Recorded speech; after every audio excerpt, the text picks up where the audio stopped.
नमस्कार, आप देख रहे हैं जोहार लाइव और आपके साथ मैं हूं संध्या। बरसात के दिनों में बच्चों को काफ़ी परेशानियों का सामना करना पड़ता है। वो कई तरीके की बीमारियों से जकड़ जाते हैं। तो आइए आज हम अपने इस खास एपिसोड में लेकर आए हैं कुछ खास बच्चों के बारे में। आज हम बात करेंगे रांची के जाने-माने शिशु रोग विशेषज्ञ डॉक्टर शैलेश चंद्रा जी से। नमस्कार डॉक्टर शैलेश जी, आपका स्वागत है हमारे शो में। बच्चों को बरसात में काफ़ी परेशानियों का सामना करना पड़ता है, कई तरीके की बीमारियाँ जो हैं वो बच्चों को जकड़ लेती हैं। तो पहली बात मैं आप ही से जानना चाहूँगी कि बच्चों में बरसात में कौन-कौन सी ऐसी बीमारियाँ हैं जो देखने को मिलती हैं? बच्चे जो स्कूल जाते हैं और बच्चे जो घर में रहते हैं, 2 अलग ग्रुप होता है। आप जानते हैं कि अभी हम छोटे बच्चों को 2 साल के बाद ही स्कूल भेजना शुरू कर दिए हैं।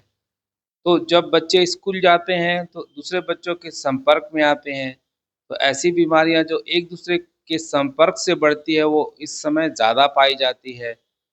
जैसे सर्दी, खाँसी, नाक बहना और तेज़ बुखार। और ये जो मौसमी बुखार के अलावा सीरियस बीमारियाँ भी होती हैं, जैसे जॉन्डिस की बीमारी, जो गंदे पानी से फैलते हैं। बच्चे बहुत सारा बाहर का खाना खा लेते हैं और वो ठेले पे भी खाते हैं।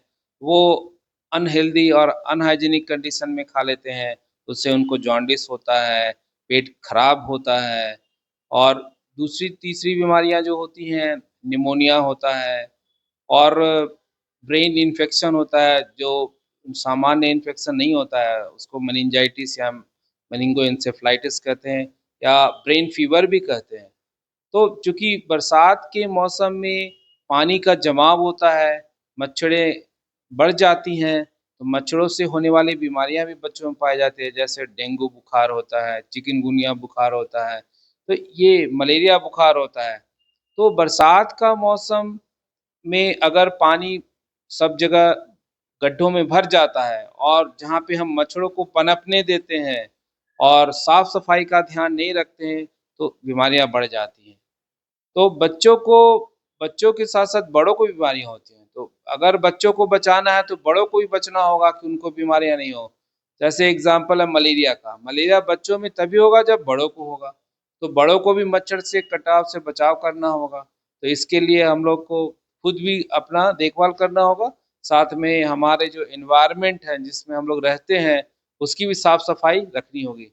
बायोम है सिर्फ मेडिकल प्रिपरेशन का संस्थान। बायोम बना फिर से एक बार रांची से नीट यूजी में सर्वश्रेष्ठ एवं सर्वाधिक रिजल्ट देने वाला संस्थान। 10th और 12th पास्ड स्टूडेंट्स के लिए नीट की क्लास जल्दी ही शुरू होने जा रहे हैं। Digital classroom, hi-tech library, individual doubt solving, updated study material, comfortable hostel facility और ट्रांसपोर्ट फैसिलिटी के साथ नीट क्रैक करने का सपना होगा और भी आसान। कॉल 7360066185 और विजिट बायोम, circular road and Hinoo, Ranchi. आपके पास अभी फ़िलहाल बरसात के मौसम में किस तरीके के केसेज़ ज़्यादा आ रहे हैं? छोटे बच्चों में जैसे सर्दी, खाँसी, बुखार, उल्टी, दस्त, तेज़ बुखार और आँख पीलापन, भोजन कम होना जिसको जॉन्डिस कहते हैं। और ये बीमारियाँ के बच्चे ज़्यादा आते हैं। और उस हॉस्पिटल में एडमिशन के लिए बच्चे आते हैं जिनको सीरियस साँस की तकलीफ़ होती है, जिसको निमोनिया कहते हैं। तो हॉस्पिटल में दोनों तरह से बच्चे देखने के लिए आते हैं। एक ओपीडी डिपार्टमेंट में आते हैं जो दिखाकर दवा लेकर लौट जाते हैं और दूसरे बच्चे जिनको भर्ती करके इलाज करना होता है। तो जो उन्हीं बच्चों को भर्ती किया जाए जो बहुत सीरियस होते हैं। महिलाएँ घर में ही क्या ऐसा उपाय करें जिससे इन बीमारियों से बच्चों को बचा पाएँ? और ऐसा कौन-सा इलाज है जो आप प्रेफ़र करेंगे बच्चों के लिए कि वो उस चीज़ को फ़ॉलो करें ताकि ये बीमारियाँ ना फैलें? देखिए, घर में साफ-सफाई तो सभी रखते हैं और प्रयास ये करते हैं कि बच्चों की बीमारियाँ नहीं हो। तो साफ-सफाई ही पहला कदम होता है, जब रखना होता है। दूसरा सिर्फ़ अपने घर को साफ रखने से समस्या कम नहीं होगी।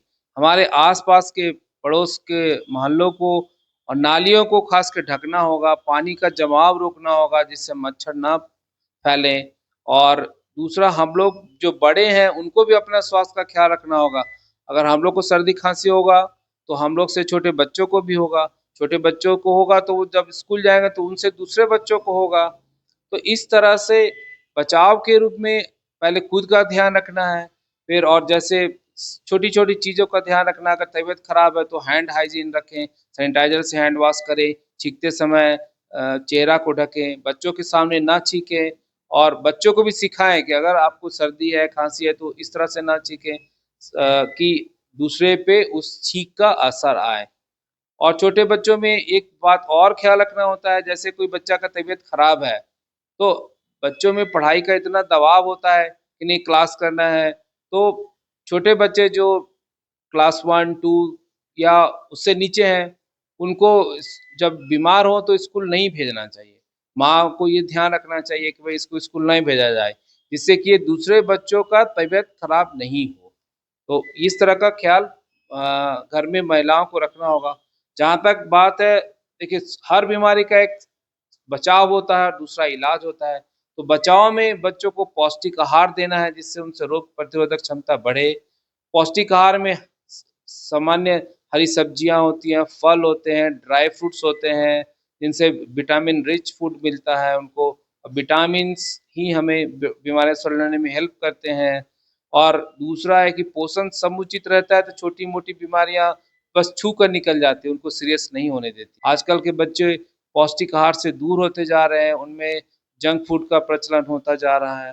तो मैं रिक्वेस्ट करूँगा मदर से कि वो थोड़ा कठोर बने, बच्चों की जिद ना माने और कोशिश करें कि घर का पौष्टिक आहार उनको समय-समय पे मिले। तो अगर बच्चे ऐसा ज़िद करें कि बरसात में हम खेल रहे हैं या कंटिन्यू वो खेल रहे हैं, तो उसके बाद हम क्या मेजर्स ऐसा ले सकते हैं, जिससे फिर उससे होने वाली इन्फेक्शन से उन्हें बचा पाएँ? हाँ, बिल्कुल देखिए कोई भी इन्फेक्शन आके तुरंत हमें बीमार नहीं करता। खेलना बच्चों का तो स्वभाव है और मेरा भी रहेगा सलाह बच्चे बरसात में भी खेलें और मोबाइल्स वगैरह से दूर रहें। लेकिन जैसे जब बच्चे भीग जाते हैं उनको तुरंत कपड़ा चेंज कर देना है और उसके शरीर में ना तेल की मालिश कर देनी है। गरम तेल की मालिश कर देनी है जिससे ना अगर उसके शरीर में कोई कीटाणु है, तो वो गरम तेल या गुनगुना तेल से वो खत्म हो जाए या उसके शरीर में कोई ऐसा क्रीम लगा देना है जो शरीर में जो सुरक्षा के लिए जो शरीर का जो रहता है कंपोनेंट वो रिस्टोर हो जाए। देखिए कुछ बीमार हम सोचते हैं कि नहीं स्किन हमारा ड्राई है तो कुछ इमोलिएंट मतलब जैसे तेल जैसा चीज़ लगाते हैं। तो देखिए बात हुई है सफाई पे ही आ जाती है। अगर बच्चे खेले हैं तो खेलें, खेलने के बाद जब वो घर वापस आएँ तो उनको अच्छे से हम धुला दें और ना बच्चों को बोल दें भाई तुम धो लो और हम देखें नहीं तो वैसा नहीं हो पाएगा। बच्चों को अच्छे से धो दें और धोने के बाद उनके कपड़ों को चेंज कर दें और जो गीले भाग को अच्छे से सुखा के उसमें जैसे नारियल का तेल है या बॉडी लोशन है उसको अप्लाई कर दें, तो भी बीमारियों से हम बच सकते हैं बच्चों के साथ। डॉक्टर साहब, बरसात के मौसम में बचाव के लिए आप हमारे दर्शकों को क्या संदेश देना चाहेंगे? बचाव देखिए कोई भी बीमारी का बचाव ही पहला कदम है और मैं यही सलाह देना चाहता हूँ बच्चों को कि माँ और पिताजी जो कहते हैं उनको समझें और अपनी जिद ना करें, खाने को लेके जिद ना करें, खेलने को लेके जिद ना करें।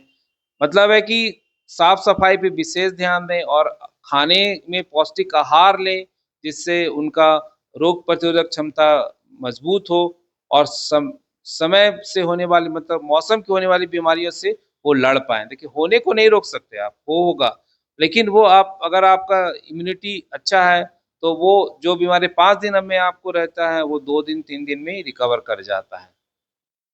तो सुना आपने डॉक्टर साहब ने हमें कितनी अच्छी-अच्छी बातें बताई और इसी तरह की अपडेट्स के लिए आप देखते रहिए जौहर लाइव। नमस्कार।